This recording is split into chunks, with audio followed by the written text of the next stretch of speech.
Oke, Assalamualaikum warahmatullahi wabarakatuh.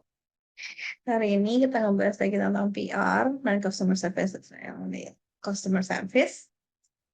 Tapi fokusnya lebih ke teori basis dari public relation, ya. Nah, apa itu teori basis? Nah, oke. Teori basis dari population. Nah, teori-teori basis yang membangun dari population itu saya bisa bilang ada dua. Nah, yang pertama ada teori hubungan dan teori komunikasi massa.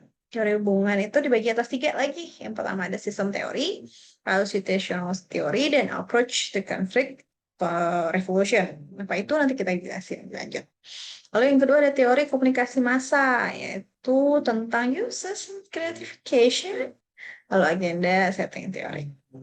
Termasuk yang pertama yaitu sistem teori atau teori sistem, yaitu sistem berdasarkan keseluruhan dan interdependensi antara semua unsur yang ada, ya, dan saling terkait, saling berhubungan dan saling mempengaruhi menjadi satu kesatuan yang tidak akan bisa terpisah, ya, like yang sistem, it's always connected from one another. Dan tidak bisa dipisahkan. Nah, bagian-bagian dalam organisasi adalah sebuah sistem itu sendiri. Jadi nggak mungkin dipisahkan antara direktur sama karyawan, itu nggak mungkin. Lalu bagaimana karyawan antara unit bagian dengan unit bagian yang lagi, karena semuanya mencapai untuk sebuah tujuan organisasi. Konsep sistem fokus pada pengetahuan, interaksi, pola komunikasi, dan hubungan antara bagian-bagian dan dinamika hubungan tersebut yang menumbuhkan kesatuan atau keseluruhan. Ya. Dalam sistem terdapat hubungan interdependensi di antara komponen, bagian suatu sistem dan suatu sistem. Jadi satu sistem lain dengan sistem lainnya akan berhubungan. Misalnya nih di rumah sakit, nggak mungkin terpisah tadi antara direktur dengan dokternya, tidak mungkin terpisah antara direktur dengan perawatnya. Nah, tapi di dalam perawat itu sendiri dia punya sistem sendiri, yaitu sistem keperawatan namanya, yang saling berinteraksi, ya, saling terkait, saling berhubungan, dan saling mempengaruhi. Bagian komponen dalam yang paling penting di situ tuh adalah interaksi, ya, antara perawat A dengan perawat B, perawat antara ruangan melati misalnya dengan perawat kelas 3 dengan perawat ruangan kelas 2 di kelas 1 serta perawat hubungan dengan VIP, ya. Lalu uh, harus ada pola komunikasi, lalu juga ada pola uh, yang baik, kok terus habis itu pola interaksi yang baik. Semuanya itu saling berkaitan dan tidak bisa dipisahkan. Implementasinya gimana? Nah, PR, public relation di rumah sakit, bagian dari sistem itu sendiri. Ya, bagian dari sistem yang ada di manajemen organisasi, berhubungan dengan unsur-unsur dengan sistem lain dalam organisasi. Baiknya antar hubungan antara perawat dengan perawat, perawat ruangan kelas A dengan kelas B, kelas 3 dengan kelas 2. Lalu baiknya hubungan perawat dengan organisasi eksternal, misalnya dengan ikatan perawat, baiknya hubungan perawat dengan pasien, baiknya hubungan perawat dengan unit lainnya seperti unit lab. Nah, itu juga bagian dari kerjaan dari CPR. Bagaimana menciptakan hubungan yang baik, bagaimana menciptakan komunikasi yang baik, jangan sampai ada konflik-konflik, jangan sampai ada konflik itu pasti bakalan terjadi, tapi jangan sampai konflik-konflik itu menjadi besar. Harus PR berfungsi untuk menengahkan, ya, melaksanakan win-win solution, ya. PR Nah, harus berupaya untuk bisa memenangkan, mencari jalan tengah kalau misalnya ada konflik-konflik.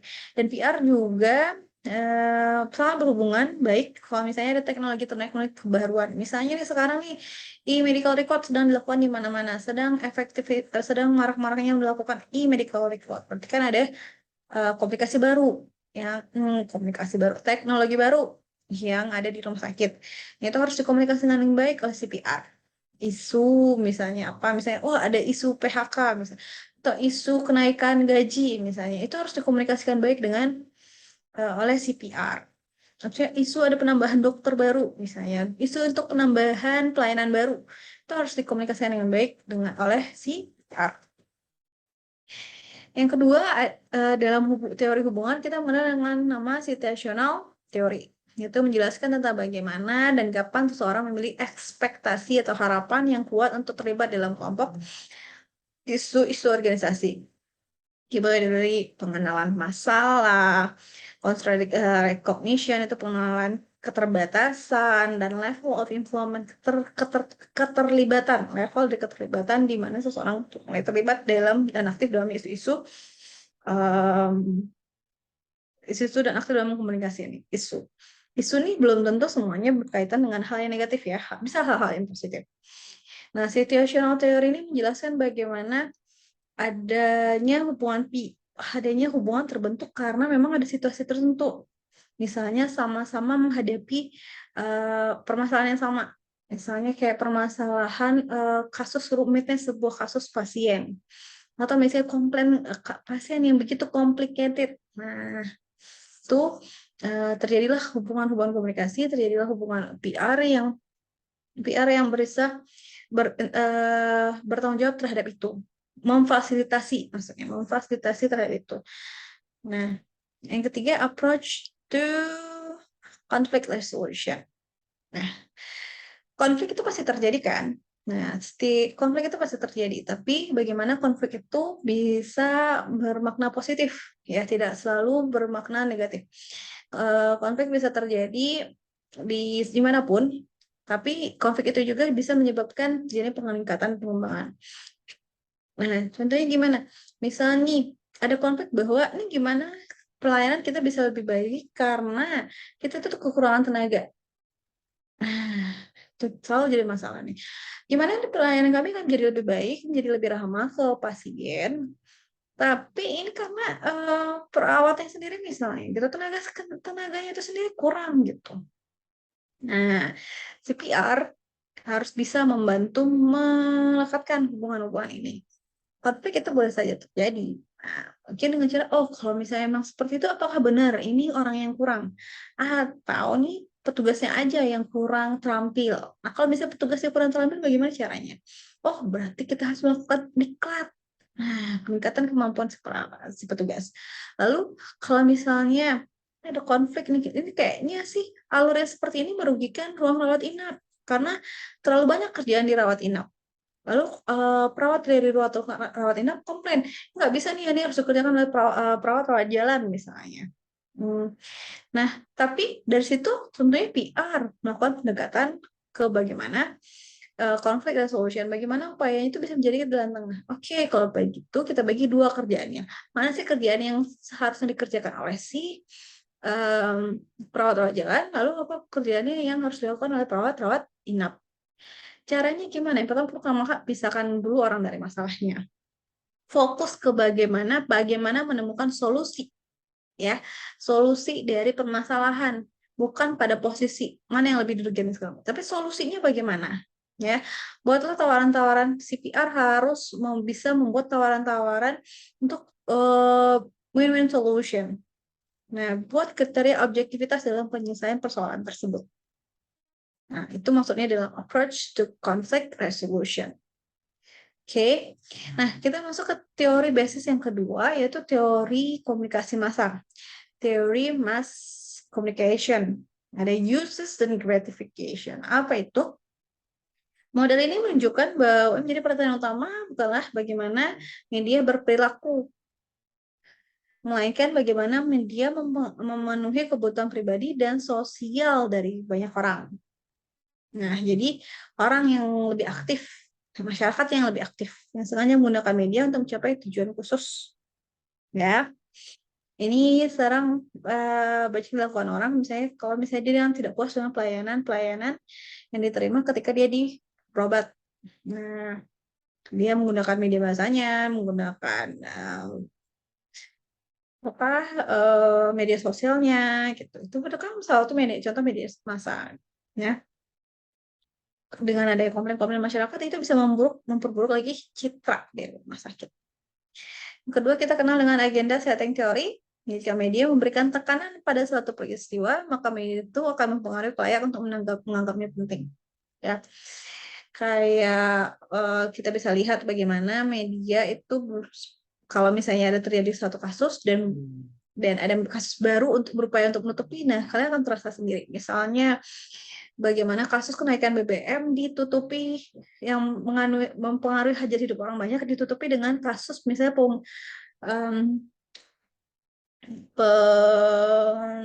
pembunuhan kucing oleh oleh seorang tentara. Ya memang itu menyangkut ke human, bukan menyangkut human tapi menyangkut kayak azas humanitas dari seseorang gitu. Bagaimana psikologisnya sepertinya tidak begitu bagus bagaimana seorang perwira membunuh banyak kucing liar.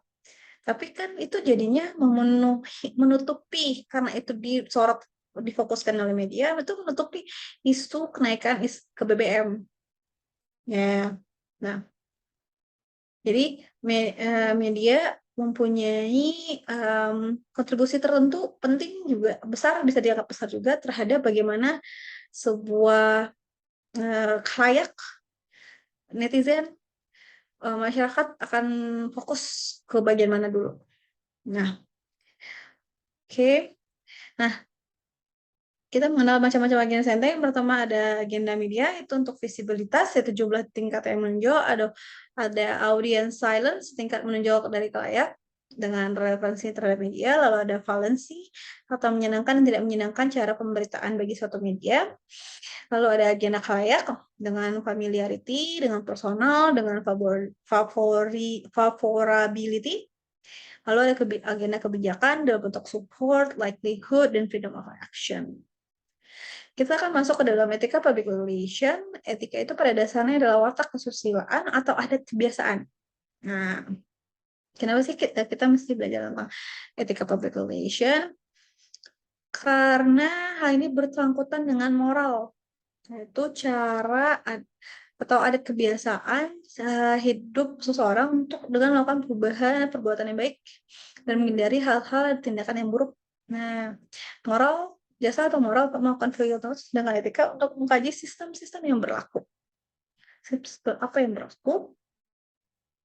Etika pada secara umumnya, secara khususnya etika umumnya berkaitan dengan iptek, doktrin, ajaran, prinsip-prinsip dan teori-teori umum. Secara khususnya ada etika individual dan ada etika sosial. Etika individual subjek atau berdasarkan perorangan. Kalau etika sosial, sikap terhadap sesama, terhadap anggota keluarga, terhadap politik, pandangan politik tertentu, etika terhadap bisnis, dan etika terhadap profesi. Nah, kalau secara umum, kalau etika umum itu lebih membahas tentang kondisi dasar bagaimana manusia itu bertindak secara etis. Nah, etika inilah yang menjadikan dasar dan pegangan manusia untuk bertindak dan digunakan sebagai tolak ukur peningkatan penilaian baik buruknya suatu tindakan.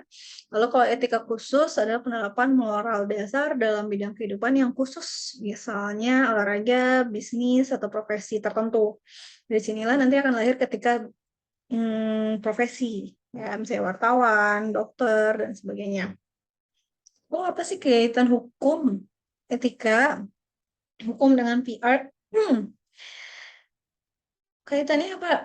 Pertama berdasarkan kontrak, ya. PR juga salah satu tugasnya adalah bagaimana memberikan kekuatan hukum terhadap legalisasi dari segala sesuatu. Lalu juga melindungi organisasi terhadap tuntutan ancaman-ancaman media dari luar. Sebuah kontrak PR juga berfungsi untuk membuat sebuah kontrak maksudnya kontrak kerjasama antara satu organisasi yang diwakilinya dengan vendors-nya, ya, dengan organisasi dengan suppliernya. Nah, kontrak itu sendiri adalah kesepakatan dilakukan di bawah payung hukum, di mana kontrak perjanjian dapat dilakukan dengan tertulis atau tidak tertulis. Tapi lebih pun bisa kombinasi keduanya. Tapi tentu kontrak yang tertulis akan mempunyai sebuah payung hukum yang kuat. Nah, IR juga berkaitan dengan perlindungan terhadap intellectual property. Itu apa sih ketika seorang misalnya contohnya gimana ketika seseorang itu bekerja di sebuah organisasi lalu dia menciptakan suatu desain misalnya yang kemudian diklaim lalu seorang itu lalu organisasi menggunakan desainnya Mmm